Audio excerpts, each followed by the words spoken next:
नमस्ते साथीहरु, तपाईको बिहानीको सुरुवात केसँग भयो? मेरो चाहिँ आफ्नै करेसोबारीमा फलेको यो जुनार, 2 गेडा अमलाका दाना, करेला, यो जडी बुटीको पात, टमाटरको दानो, केराको बुङ्गो, यति भयो। खाएको भन्नुपर्छ।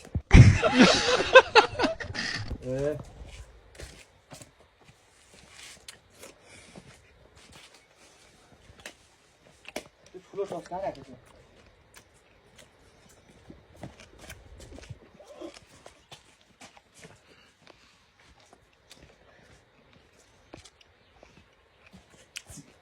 त्यो कहाँ पुगेछ हौ? जाने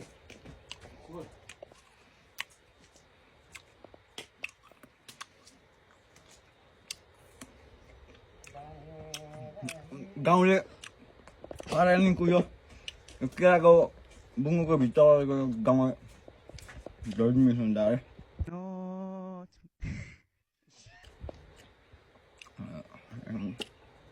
यो करेला, गाउँले करेला, योबाट चाहिँ नरोग नकेही लाग्छ।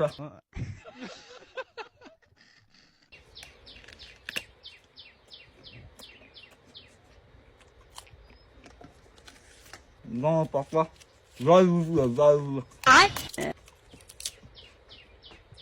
एक सेकेंड